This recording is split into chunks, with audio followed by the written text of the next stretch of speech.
Greetings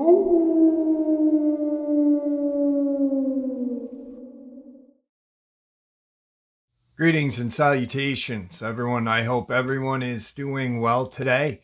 Today I have an absolutely horrifying experience to share with you before we jump into it.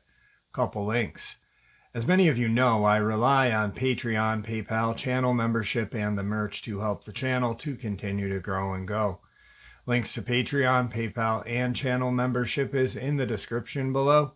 Merch is displayed directly under the video. Also, Dogman Frightening Encounters, Volume 1 through 3, the audiobook versions. They were written and researched by Tom Lyons, narrated and produced by me, Jeff Nadolny. Those audiobooks are available on Audible, Amazon, and iTunes, links to which are also in the description as well. And finally, last but definitely not least, if you'd really like to help support this channel to continue to grow and go, simply subscribe. It does not cost you a cent.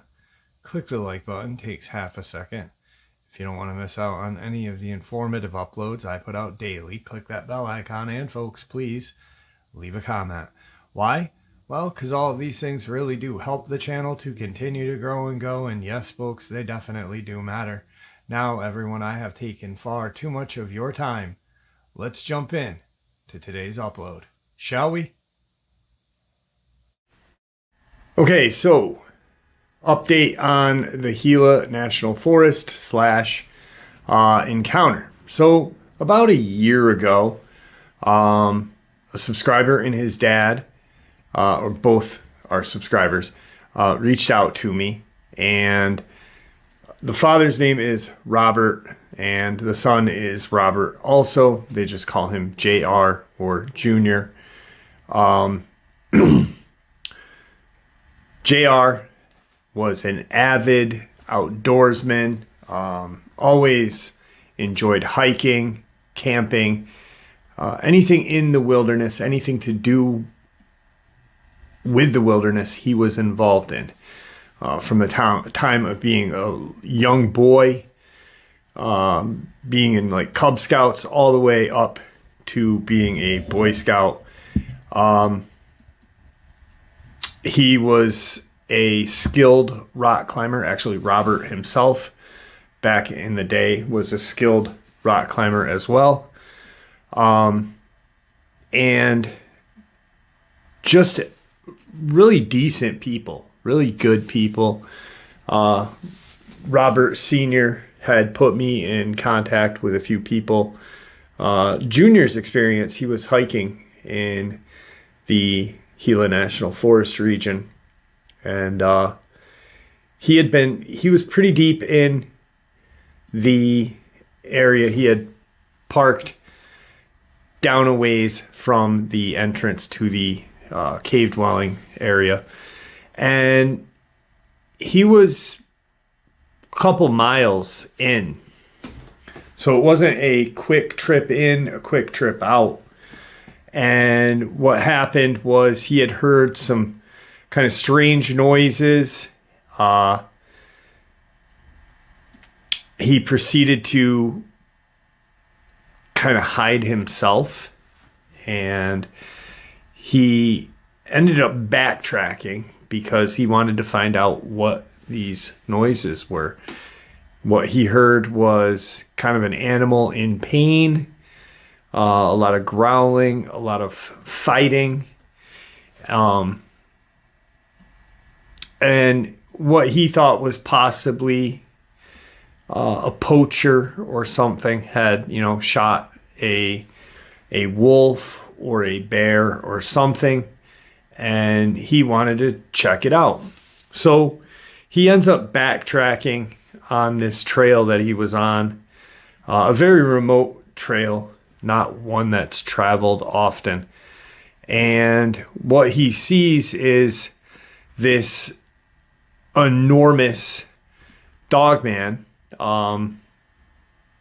involved in just a battle for its life. It was getting attacked by a small group of crawler that were coming out of this cave. A lot of the Gila National Forest is just a lot of beautiful rock walls and a lot of natural caves. There are some man-made ones, the Gila cave dwellings. What he saw was, it appeared, almost like a small ant colony, keep coming out of this hole. One goes back in, another comes back out, almost like refreshing themselves as they are taking this Dogman out in numbers, superiority by numbers. Eventually, what he saw, this Dogman was not losing easily.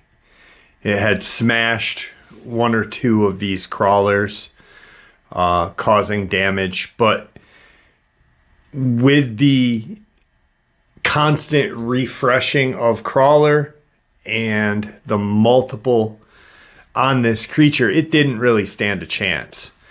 At the end, he saw them get the better of the Dogman, and just like a small ant colony, they pulled the Dogman into this kind of subterranean labyrinth that they live in.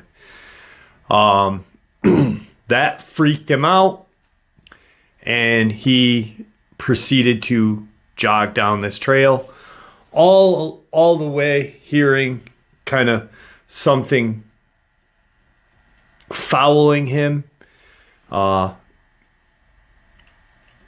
in the distance, but not too far in the distance. Also not using the ground. So he believes that maybe one or two crawler were using the trees to possibly attack him or escort him out. We've all heard of experiences, I mean, I have, and I'm sure many of you have, of like Bigfoot being a dominant in its environment and not causing any kind of physical pain or damage to a human, but almost escorting them out of the woods. Like, hey, you're not supposed to be here. Let me show you the way out to your car. And that's what it could have been. He doesn't know. He had gone back up to get some dirt and see if he could find any kind of fragmented hair or tissue samples. His dad, Robert Sr., told me he had sent them out to me. I did not. I had a tracking number, and I watched. I used the same process as I used for Meeker, Colorado. I watched the tracking number get closer and closer, and when it reached a certain location, it kind of just disappeared. So I don't know if it was apprehended or if it was lost. I don't know. Robert Sr., also being a longtime resident of that area, knows the former sheriff. He knows a lot of people up there. There's a small mining operation out there. He had heard from people he knows about a very strange incident that occurred on the mine's property, witnessed by two security guards. And what he ended up seeing, or these two security guards ended up seeing, they are in their kind of security office. Not a very big office, probably the size of this room that I'm in. And they hear some commotion and they look out the window. What they see is what they think is a huge wolf. And it had one of these crawlers in its jaw, kind of running with it.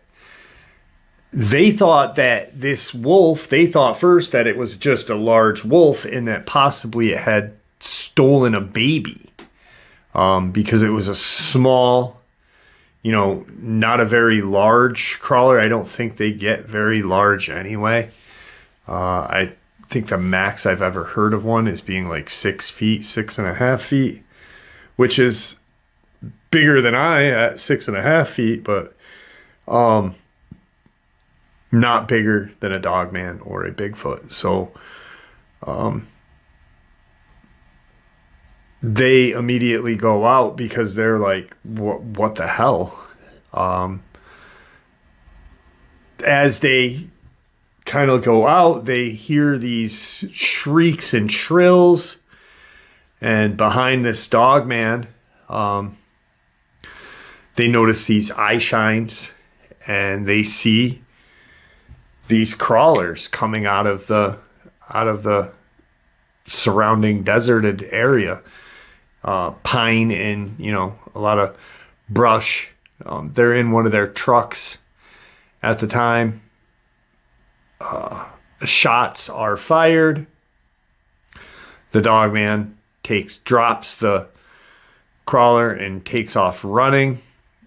So now you've got security guards kind of trapped in a truck and multiple crawlers trying to get into the truck, possibly, more than likely, attack the security officers.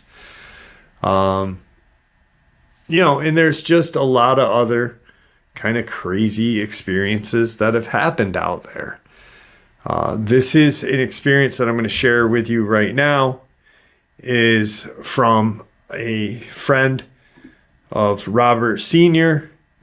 He honestly didn't know that his friend was into cryptids, and his friend didn't know that Robert was either.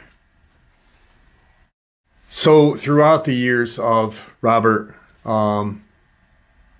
being raised here himself, his son, he knows a lot of people. And his friend, who is retired sheriff deputy, suggested that he talk to one of his friends who also grew up in the area but was about 10 years younger than Robert Sr., which would put him right in that age limit of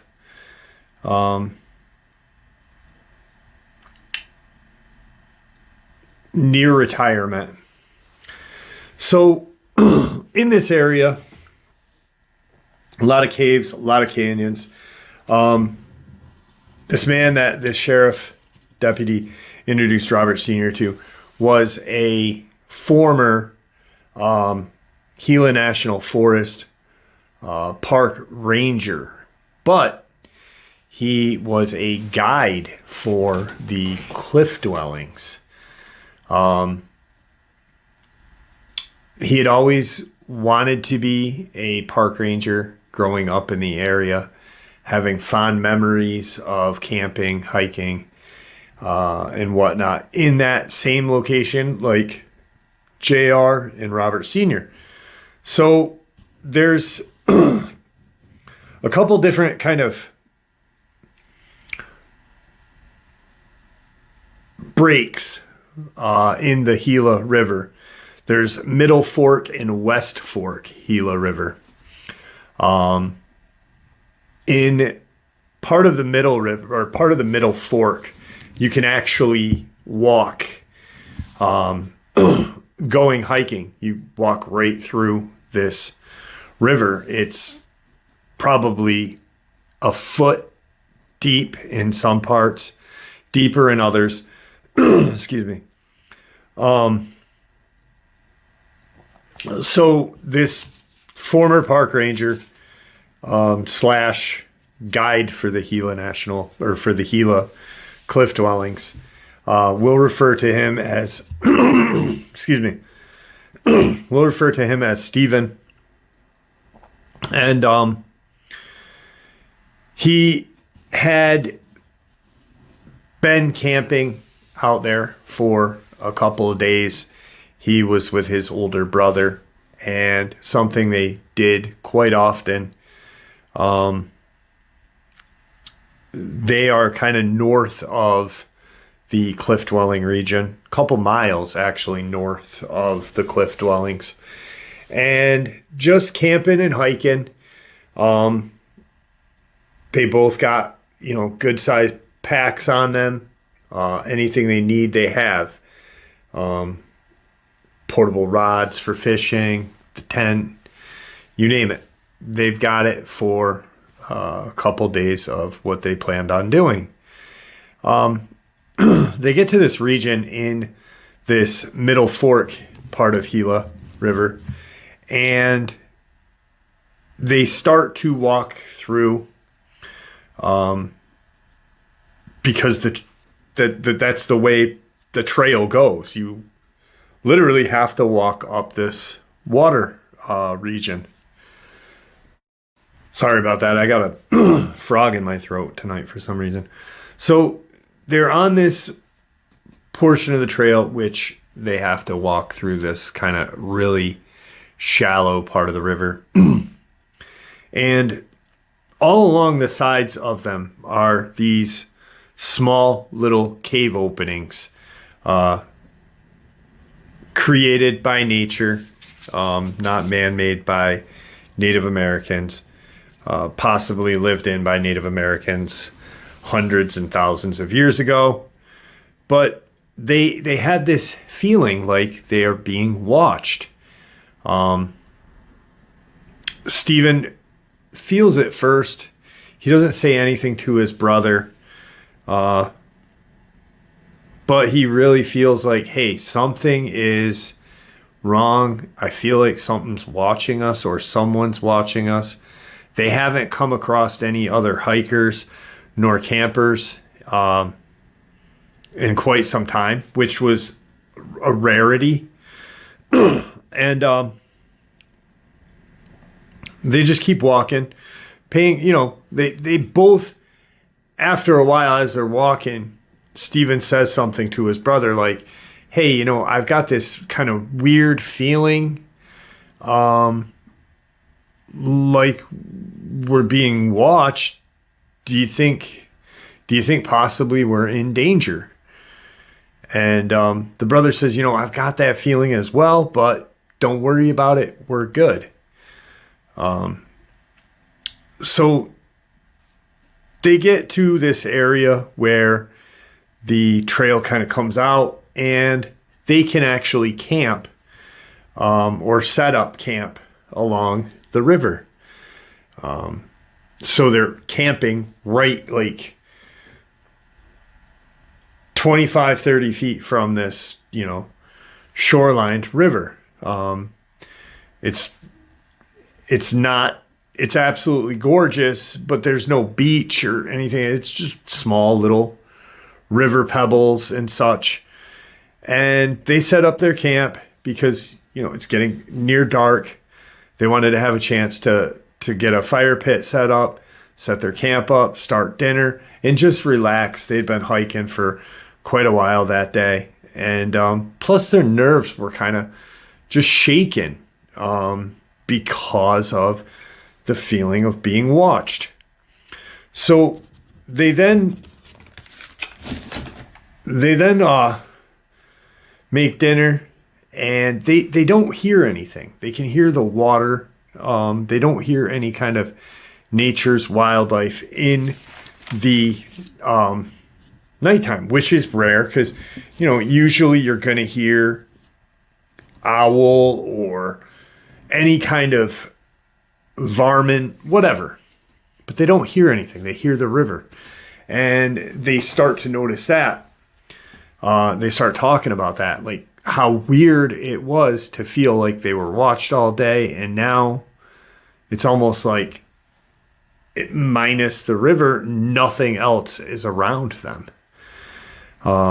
Both are aware of the silence. There actually is a science studying this silence that predators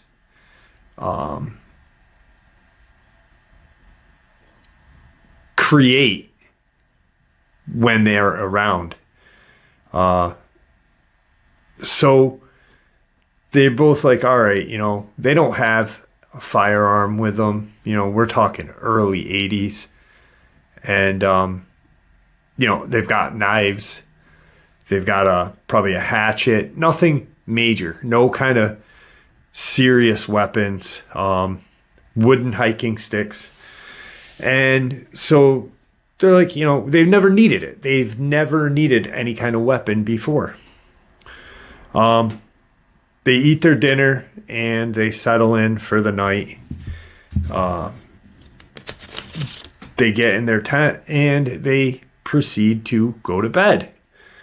Well, sometime in the night, the older brother wakes Stephen up and says, something is outside of our tent right now. I can hear them walking. It's not any kind of small varmint like raccoon. It's not a bear. It's not anything that it sounds like a human. And so Stephen lays there. The brother's talking to him kind of at a whisper, like right up close to him. They're already in a small tent anyway. And they're listening and Stephen can hear it. So where their tent is, the back part of their tent where their heads are is against, or not butted right up, but there's a space between a rock wall and their tent. Very narrow. So almost too narrow for Stephen or his brother to even walk through the back part.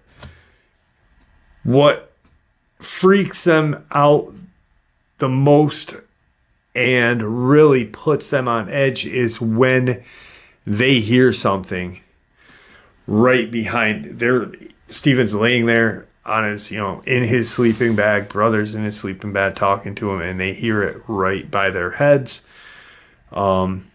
Just walking, no breathing, no heavy panting, and strange enough, very faint footsteps, where if you were walking on this river pebble, even barefoot, because they had been barefoot while they were walking through the shallow part of the river, you hear the rocks, like a clicking. I'm sure all of you know what I'm talking about. And they hear that, but it's really, they know it's right here, but it sounds like it's further away because of how faint it is. As it's right behind them, they then hear kind of something on both sides of them walking. And they formulate this plan of, we're sitting ducks in this tent right now. What do we do? How are we going to get out of here? Our hiking sticks are just outside of our tent by the fire. We have our knives with us in the packs, but what if this is a couple of guys with guns? What if it's, some druggies that think we have money? or homeless people, and that are going to attack us. That's nothing else is coming to mind. So the brother says, listen, we're going to have to get out of here. We're going to have to jump out. We're going to have to, stay side by side in case it is someone that wants to hurt us. But you have to do exactly as I do. So quietly put your boots on, as quiet as possible, with less movement as possible. Once your boots are on, get your knife. We'll unzip quick and run out. And what we'll do is we'll get to the fire pit and kind of turn. And that way, even though we don't have an advantage on them, we at least have our back to the water. So as they are running out, they know that whatever is out in front of them, they can see that. They're not going to be able to see what's behind them as they're running out or to the sides. But when they turn at that fire pit, there's only 10, 15 feet of land until the water. So they're like, we have a natural kind of barrier with the river. So let's just jump out as fast as we can and turn around and spin around and confront whoever is out there messing with us. So they unzip the tent and they make their break. And when they get out of the tent, they run as fast as they can. The fire is still embered, but it's summertime, and there's no clouds. There's no any kind of light pollution, so it's bright enough to where they can see the moon is out, but it's not a full moon. They can see detail because one, they didn't have a flashlight on when they were in their tent, so their eyes have already adjusted to the dark. They get to the fire pit where their walking sticks are, and they're just your basic wooden stick where you can club somebody with it, like something like behind me, not decorated, but and they're looking, they could see straight ahead. They don't see anything by the river. Now they're looking, they can see their tent, but they can't see any kind of person or animal around. And they both look at each other, and Steven's brother, pulls out his flashlight, one of those kind of not your plastic flashlights from the 80s, but the metal kind of. My grandma had one. It was metal, and in the 80s, Star Wars was huge. It looked like the lightsaber bottom. It had the little clip that you could hang it on. Very not bright at all, and he clicks his light on. And as he clicks his light, they see this movement off to the side, kind of shoo. And he's looking, and they're both like got their sticks kind of like this, looking around. They hear the movement behind the tent and to the side, so they swing over there. And what they see on this side is what we know as a crawler. It's about 5.5, 6 feet tall, very skinny, this pasty, kind of fleshy toned, and the one right here kind of takes off and goes not straight up the wall, but almost an odd run into this cave area. And they hear more movement, and he's looking all around. And out from behind the tent comes the third one, the one that they could hear that was right behind them. And this one is on all fours. And this is interesting because how Robert told me, Robert got this from his friend, and then Robert told me. So, you know how when in these Hollywood movies, these monsters that are humanoid, they're not designed to be quadruped, but they walk quadruped and their hips are high up and just very odd. Like almost if you or I put our hands on the ground and tried to walk quadruped, we'd look very strange, and we wouldn't do it very delicately. When this came out from behind the tent, it was almost like its hips kind of disjointed. And he said that it moved feline-like. And it made this kind of like this shrill, this kind of shriek that reminded Stephen and his brother of a large cat, like a large feline. And they've got the light right on it so they can see it. It's 20 feet from them, if that. They're looking at this thing, and on quadruped, it's about max 2.5 feet. So that's how far its kind of hips disjointed. And it could move. It moved very quickly.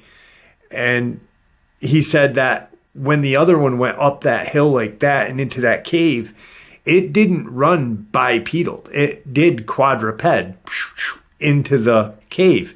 Sorry for the sound effects. But they're looking at it and they can see its face.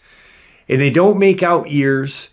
But what they see are these eyes. And this is interesting because normally in any kind of description of these crawlers, their eyes are supposedly small or jet black and almost not a nose and kind of like this lipless mouth. Well, this thing's eyes reflected like this kind of whitish yellow back, but they could see color. They couldn't make out the color, but they could see color and they could see a pupil just by the light hitting its eyes. And they were a little larger than a human's eye. Not that much bigger, but a little larger. And there was what appeared to be a small nose. Not human-like, but not just kind of flat and with like slits. As people describe, this had like a smaller kind of nose to it. But when it hissed and made that shriek, they saw that its mouth opened, and it wasn't big until it did that shriek. And they saw these teeth, almost like pins, but thicker. And it appeared that there were multiple rows of it in its mouth. And it almost looked like its mouth kind of jutted out a little, like when it made that noise. And as it did that, it looked like it was going to charge at them, but instead it shot the other way where the not the one that went to the cave, but the one that went into the wooded area over this way did on the opposite side of the tent. That leaves them guys, Stephen and his brother, standing here like, what the hell did we just see?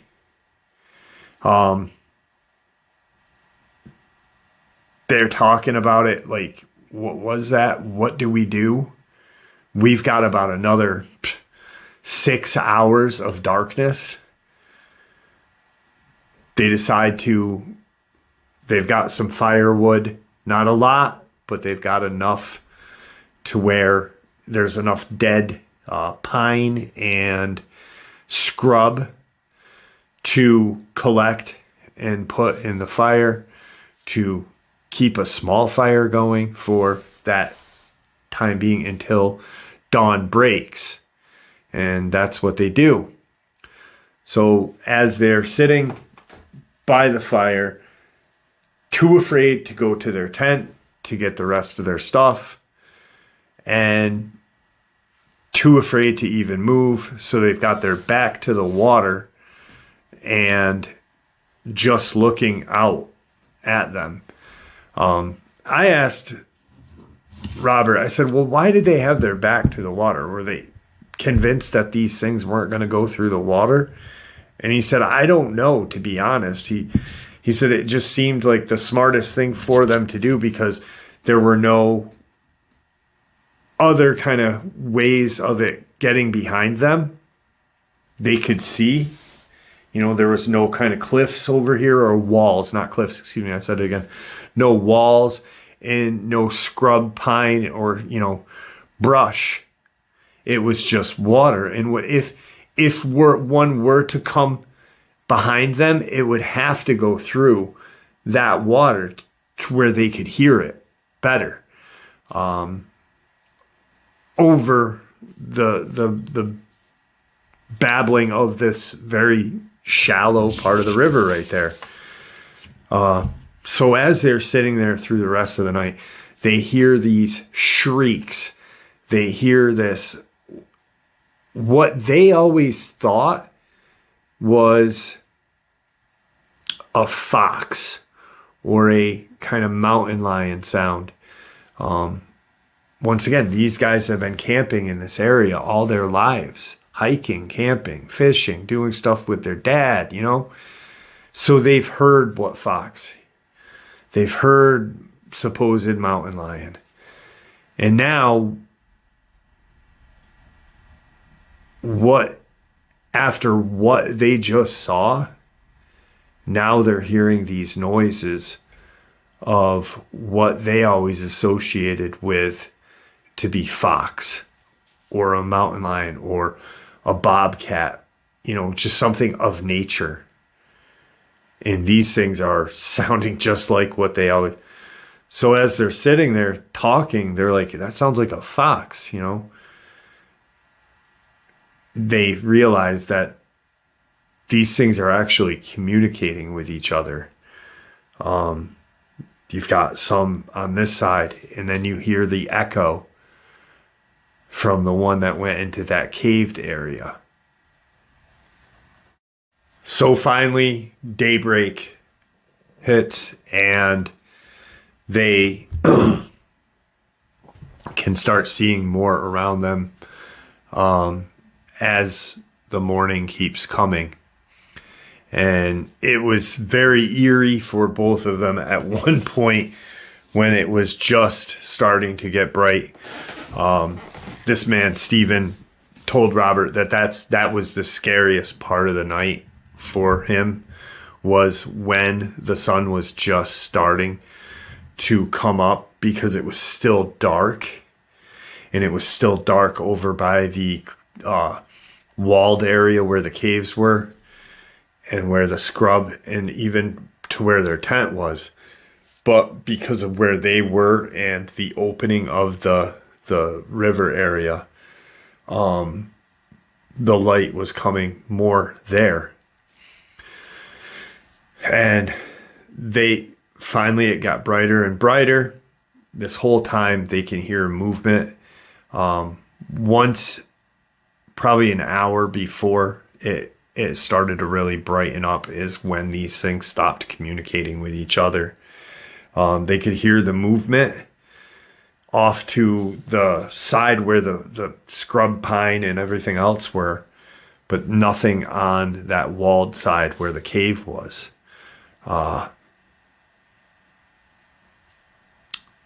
Once it got bright enough, they quickly broke down camp and proceeded to go back the way they came in. But where they were days, they were a good day and a half away from their vehicle. Hiking out, they had that feeling of we're being watched. They stayed right in the shallow part of the river on the way back. And then when they had to get into the trailed area is when they were really getting very scared, very terrified. At one point, when they got into the dirt, and it was kind of a damp, they saw these kind of strange prints. And it was not anything like an animal they had seen before. They saw kind of this indentation of where the heel would be and kind of 3 long toes, like a 3 long toed foot with kind of this indent off to the side. Kind of like a dew cloth, like a dog would have. But the front, so whatever made these tracks was quadruped, not biped.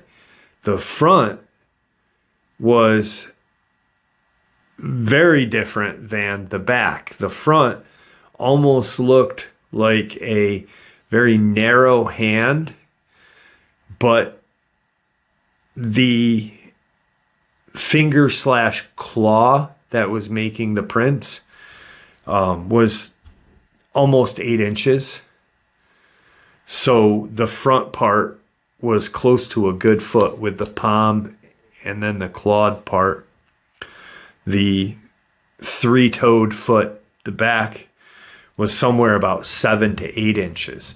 So a big difference in length and size. They end up getting out. Steve's brother never, ever goes into the woods again. Never talks about it again. Never will shut Steve down if he even brings it up. Steve still wanted to pursue his passion, which was to be park ranger. He ended up becoming a guide for the Gila cave dwellings. And one thing that he clarified for Robert was, yes, whatever ancient Native American that lived there thousands of years ago, because I do believe that the Gila cliff dwellings are something like 6,000 years old. I may be wrong. So the Gila Cliff Dwelling National Monument in New Mexico contains dwellings that were inhabited from around 1280 AD to the early 14th century. The oldest dwellings found at the site date back to 100 AD, and the monument also contains evidence of use by the Cochise culture before 500 AD. So yeah, not 6,000 years old, like 600 years old. And he had actually So yeah, 800 by the Mogollon culture, 800 years old, Mogollon culture. So, but he clarified what Robert remembered, because Robert remembered taking his son into the dwellings, and he remembers after JR told his dad what happened, Robert started thinking about things that he had seen and this and that. And there were pictures of, or hieroglyphs of, Native Americans with spears and very primitive hand tools or hand weapons. What appeared to be groups of Native Americans fighting off a group of oddly strange bipedal / quadruped humanoid looking things. And he said that there are multiple hieroglyphs, and the deeper you do go into some of the dwellings, that they do go deeper than the public are allowed to go to. But the deeper that you go is the oldest part, and there are some very interesting looking ones. There's one where he commented that there was what appeared to be a buffalo they always thought it was Native Americans, but now that Stephen has thought about it and put everything together throughout the years of him doing this, he thinks that it is a pack of crawlers taking down this buffalo, because the picture or the hieroglyph doesn't indicate any kind of tools or weapons. So very interesting stuff right there. Unfortunately, Stephen, like I said, the age, he had to retire early, about 15 years early, due to cancer. So that's why he no longer is a park ranger / guide for the Gila cave dwellings. But that's pretty insane with everything. If you think back to where JR saw these crawlers taking down the Dogman, and they just kept coming, one would come out fresh, the other one would go in. But on that one hieroglyph, it's like they're all on this buffalo taking it out. Very similar to how superiority by numbers. Doesn't matter how big you are, as long as there's 10 times more of you versus whatever. So